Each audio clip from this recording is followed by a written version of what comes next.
પ્રધાનમંત્રી નરેન્દ્ર મોદી આવતીકાલે ગુજરાતના પ્રવાસે ભગવાન બિરસા મુંડાની જન્મ જયંતિ નિમિત્તે ડેડિયાપાડા ખાતેથી જનરેલીને કરશે સંબોધિત. એકલવ્ય મોડેલ રેસિડેન્શિયલ સ્કૂલ સહિત આદિજાતિ ઉત્કર્ષને લગતા વિવિધ વિકાસ કાર્યોનું કરશે લોકાર્પણ. સ્થાનિકોમાં છવાયો ઉત્સાહ. પ્રધાનમંત્રી નરેન્દ્ર મોદી સુરતમાં નિર્માણાધીન બુલેટ ટ્રેન સ્ટેશનની લેશે મુલાકાત. Mumbai Ahmedabad high speed bullet train પ્રોજેક્ટની પ્રગતિની કરશે સમીક્ષા. પીએમના આગમનને પગલે તૈયારીઓને અપાયો આખરી ઓપ. નાયબ મુખ્યમંત્રીએ તૈયારીઓનું કર્યું નિરીક્ષણ.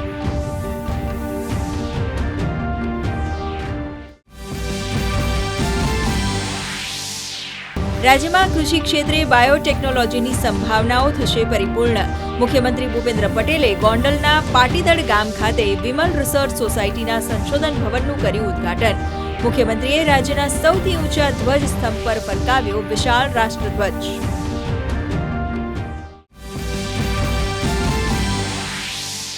ભુજમાં સસ્તા સોનાની લાલચ આપી લોકો સાથે છેતરપિંડી કરતી ગેંગનો પર્દાફાશ. પશ્ચિમ કચ્છ ભુજની એલસીબી ટીમે એક આરોપીની કરી ધરપકડ.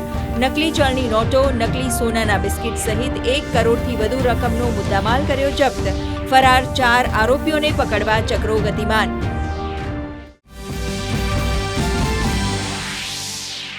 બિહાર વિધાનસભા ચૂંટણીમાં એકવાર ફરી ફૂંકાયો પુનરાવર્તનનો પવન.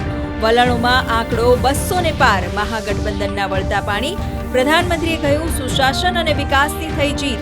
તો ગૃહમંત્રીએ બિહારની જનતાનો માન્યો આભાર. ભાજપ મુખ્યાલયમાં જશ્નનો માહોલ.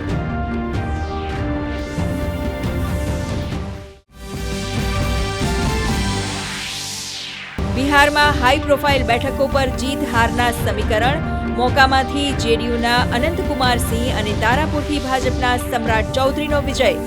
રાજદના નેતા તેજસ્વી યાદવ રાઘોપુર બેઠક પર 14,000 કરતાં વધુ મતથી આગળ, તો જેજેડીના તેજ પ્રતાપ યાદવ મહુવા બેઠક પરથી હાર્યા.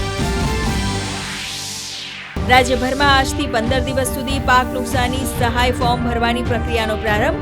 ખેડૂતોએ જરૂરી ડોક્યુમેન્ટ સાથે અરજી કરવાની રહેશે.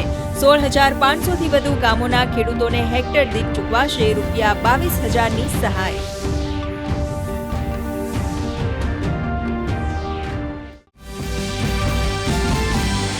એશિયાઈ તીરંદાજી ચેમ્પિયનશિપમાં ભારતનું શાનદાર પ્રદર્શન. પુરુષોની રિકર્વ ટીમે જીત્યો સ્વર્ણચંદ્રક. યશદીપ ભોગે, અતાનુ દાસ અને રાહુલની ત્રિપુટીએ કોરિયાને 5-4થી આપી હાર. તો અંકિતા ભક્તે ઓલિમ્પિક રજત ચંદ્રક વિજેતાને હરાવી ગોલ્ડ મેડલ કર્યો પોતાના નામે.